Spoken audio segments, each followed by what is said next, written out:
చిట్కాలను పాటించండి. చాలా మందికి బస్ ప్రయాణం పడదు. బస్సులో ప్రయాణం చేసేటప్పుడు వికారంగా కడుపులో తిప్పినట్టుగా ఉంటుంది. దాని ఫలితంగా వామిటింగ్ కూడా అవుతుంది. ఇలా చాలా మందికి వాహన ప్రయాణాల సమయంలో వాంతులు అవుతుంటాయి. అలాంటి వారు ప్రయాణానికి ముందు కొన్ని చిట్కాలు పాటిస్తే ఈ సమస్య నుండి బయటపడవచ్చు.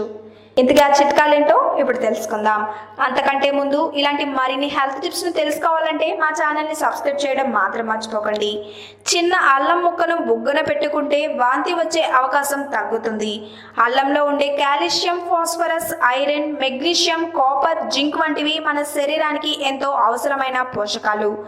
ఒక్కపడి లాంటిది చప్పరిస్తున్నా కూడా ఈ ఫీలింగ్ నుండి బయటపడవచ్చు. నిమ్మకాయను ముక్కు దగ్గర పెట్టుకుని వాసన పీలుస్తుంటే కూడా ఈ సమస్యను తగ్గించుకోవచ్చు.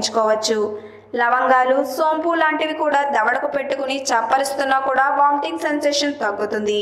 మరీ ముఖ్యంగా బస్సులో కానీ కార్లో కానీ ప్రయాణించేటప్పుడు ముందు సీట్లో కూర్చుని మన దృష్టిని కూడా స్ట్రైట్గా చూసినట్టయితే వామిటింగ్ సెన్సేషన్ నుండి తప్పించుకోవచ్చు. ప్రయాణాల్లో వాంతులు అవ్వకుండా ఉండాలంటే ఏం చేయాలో తెలుసుకున్నారు కదా. ఈ వీడియో కనుక మీకు నచ్చినట్టయితే లైక్ చేయండి, షేర్ చేయండి. మరిన్ని లేటెస్ట్ అప్డేట్స్ కోసం మా ఛానల్ని సబ్స్క్రైబ్ చేయండి.